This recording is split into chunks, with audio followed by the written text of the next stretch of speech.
We're really lucky. We live in Warwickshire, just on the Cotswolds border. It's beautiful countryside out here. My partner's Selena. We've been together 21 years, and we do lots of things like travelling, basically. So sport, absolutely love it. Really keen sportsman. I probably play football the most, or at least I used to.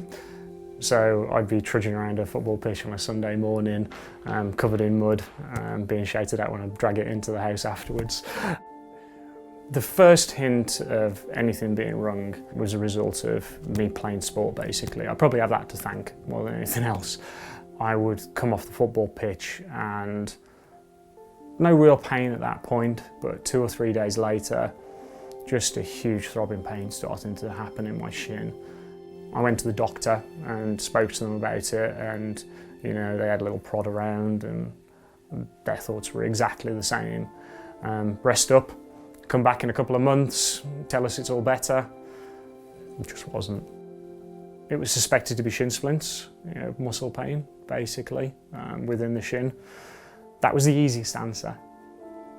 I mean, if you'd looked at the GP's book of diagnosis, that's the simple one.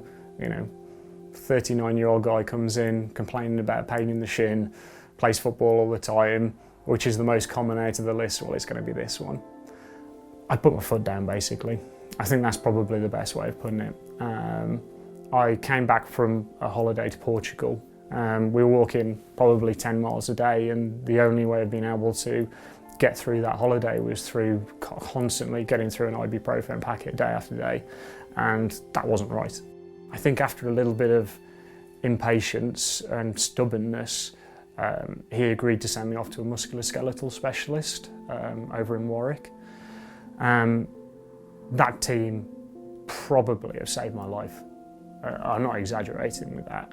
I could have got very easily lost into the system, but actually with a few simple moves and exercises, they quickly established it wasn't muscular. I mean in 5 minutes. Late diagnosis is a real issue for sarcomas. Because there are so many different subtypes and because it's relatively rare, that might be the only sarcoma your GP or your clinician has ever seen. The next port of call then was, it's got to be something wrong with the bone. So I was quickly whisked into an X-ray, done in 15 minutes, and I was expecting a conversation with the same team afterwards, and everybody avoided it. Straight after, my doctor calls, and his first words were something like, "Don't panic."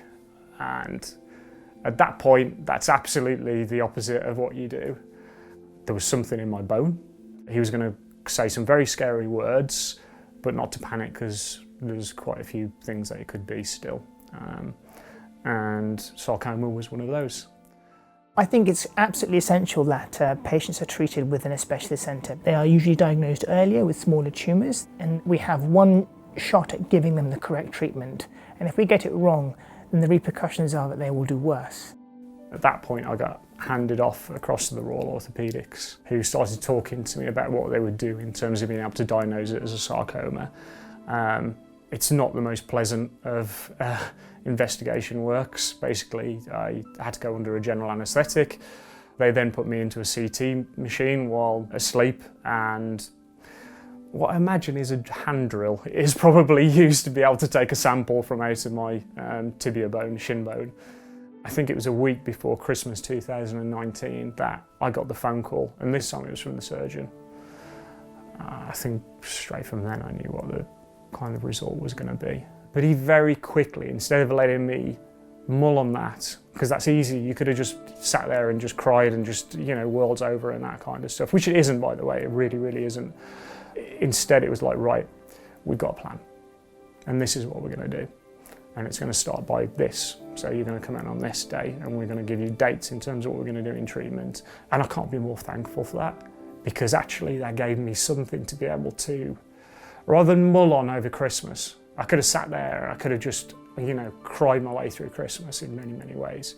It was instead, it was like, right, I know where I need to be, and I know what I need to do, and therefore I've got somewhere to aim for. If you can diagnose a sarcoma when it's less than 5 centimetres, we believe that there is a 20% increased chance of having a positive outcome and we can save more lives. So early detection is vital. The diagnosis itself took close to 2 years. It was only through perseverance. It was only through stubbornness did we get to the point where we diagnosed it differently. I suppose if I was to ask anything different of the GP was actually for them to do a proper physical exam. You know, I remember being quite frustrated the fact that I rolled up my trousers and was like, look, this is where the pain is. It doesn't look quite normal. Could you please at least touch it maybe? Look at it, do something with it. We have people come through to us who are very upset that actually they've been talking to healthcare professionals for months about a lump that they've been concerned about, and actually now that they get their diagnosis, it makes them really angry and upset that they have had to wait and have had to push. Certainly making GPs more aware of some of the symptoms and some of the things that can happen with sarcoma would certainly help. It's an incredibly difficult cancer to diagnose and to treat, and the information and awareness, even amongst the healthcare community, is incredibly low. So we need to do all that we can to raise awareness, not just amongst healthcare professionals, but also the public more widely. For me, contacting Sarcoma UK was a little bit of ratifying. You know, are we going the right way? Are we doing the right things? And, you know, knowing that team's there, if I don't understand something, especially when it comes to hospital speak. They have their own language.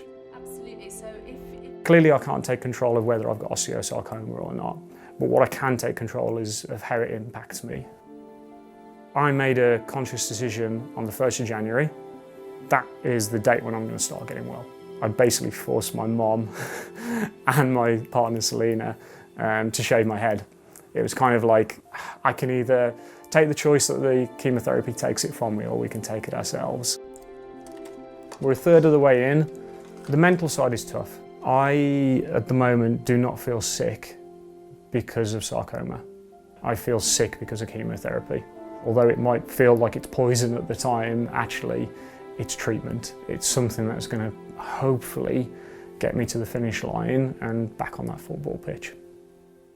The sarcoma's in my leg at the moment, and you know, hopefully with treatment, we can look at that end goal where I'm travelling again, I'm playing sports again. Those kind of things are the mental images that pull me through in the dark times, as well as family and friends. Those phone calls, those messages, those things when you're at your low points, they're invaluable.